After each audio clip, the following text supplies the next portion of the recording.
and stuff like that. And then I think we're going to start getting into Bruce Campbell stuff, at least for right now. Bubba Hotep, he plays Elvis, who plays the real Elvis, and because he switched spots with an impersonator, and so the person who died was the impersonator, and he's dying in this old folks home, and the mummy kind of runs loose and starts killing various residents of this old folks home, and there's this another guy who's who thinks he's JFK, and it's just really good movie. It's good practical horror. So, and then I think this should be more of a comedy, but it is My Name is Bruce.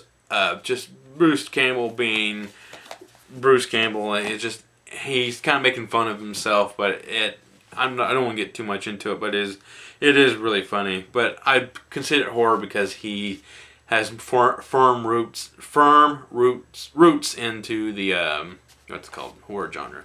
Then I got the Chucky Killer Collection, which is Child's Play 2 through Seed through Chucky. Child's Play 2 all the way through Seed of Chucky.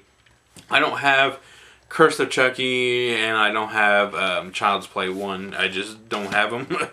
I like all of them, not too bad. I think The Bride of Chucky is my favorite just because it's kind of out there and different, and I'm not the world's biggest Chucky fan, but I do like his movies. So the next is I just stick it in the horror genre just because it has what's it called? Just yeah, it's the Rocky Horror Picture Show and Shock Treatment double feature box set. The only reason I put it in there is because I really don't have any other place to put it within my movie collection, so I just stick it in the horror genre. And then this next movie I have talked about on my first 31 Days of Fright horror movie project. It is Trick or Treat. This movie is what I watch on Halloween every year since it came out. This movie is just a horror anthology of werewolves. This dude on the front, his name is Sam. This movie is just my favorite movie to watch on Halloween, next to John Carpenter's Halloween. This is Infestation. I thought this movie was pretty good. As Chris Marquette, you may recognize him from Fanboys, and I think he has like one scene in Weeds, and what other movies he's been in. He was Ryan Reynolds' brother in Just Friends. So then we're getting into the zombies. Night of the Living Dead, George A. Romero. Can't get any better than this movie right here. Then I got the Ultimate Edition of Dawn of the Dead, which includes like 3 different cuts. I got the theatrical, the director's cut, and the European version of it. I think this is just a fantastic edition. This is one of my favorite DVDs that I have.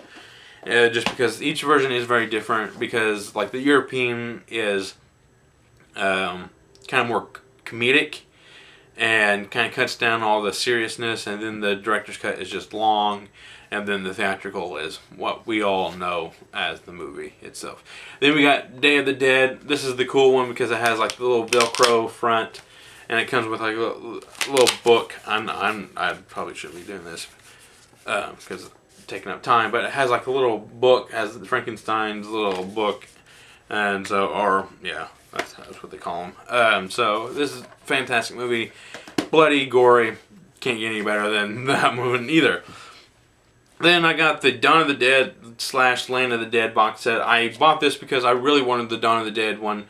But this is before I started really kind of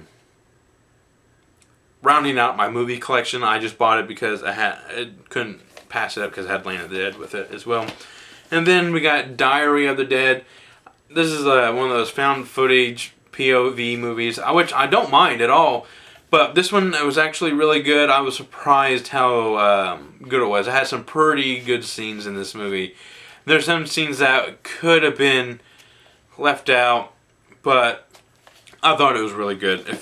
But everything fit well within the movie. Then we got Pandorum. That's another movie that I bought when the movie was my local video store was kind of going out of business. So, a movie gallery. That's where I bought those movies from.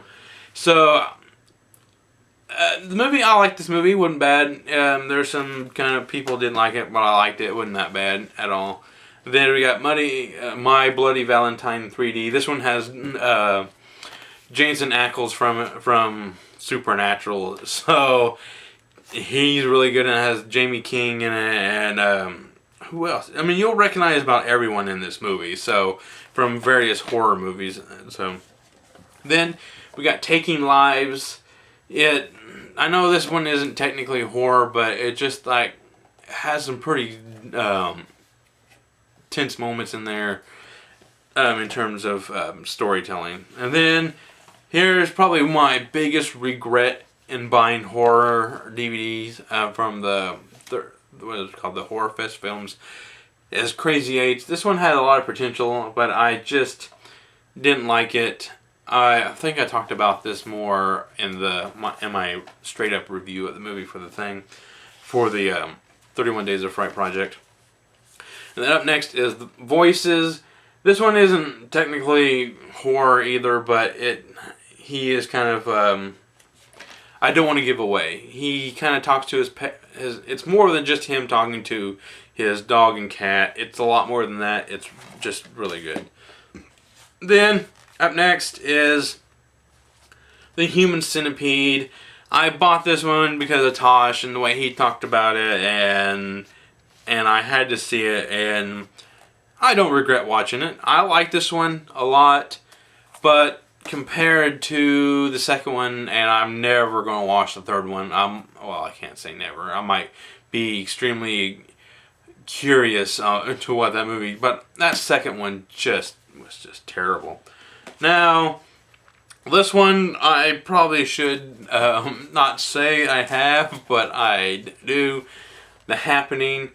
I honestly didn't think this movie was that bad. I know some people just downright thought the world ended when this movie was, after they seen this movie.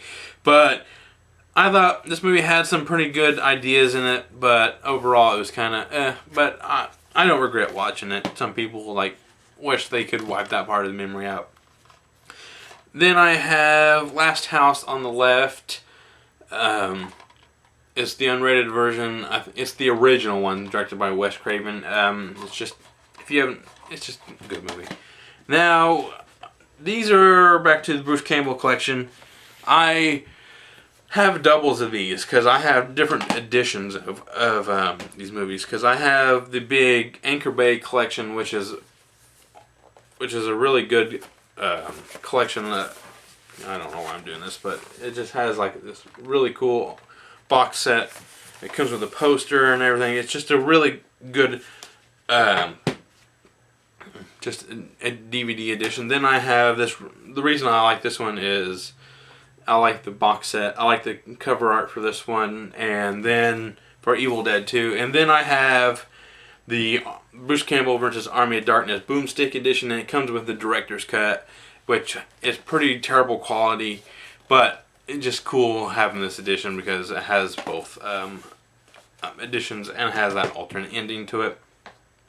Then I got Rob Zombie's House of a Thousand Corpses. I absolutely love this movie. I think it's funny, it's gory, it's disturbing. I just like to have select few movies are like that in my collection, and that's what I like.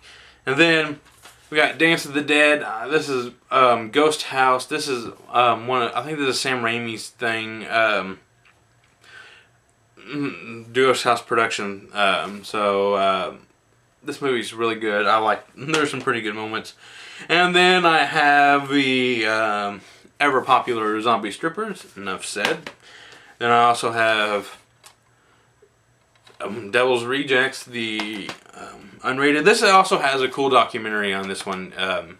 Has a 4-hour. I think, how long is it actually? Yeah, it's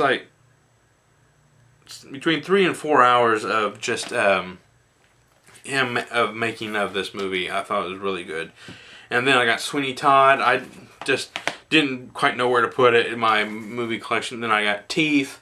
This is a personal favorite because of who I watched it with and how I watched it and stuff like that. And the last of my DVD collection for this part is Frighteners, starring Michael J. Fox. I watch this every Halloween as well, just because it's Ghost and it has to do with the Grim Reaper and stuff like that. So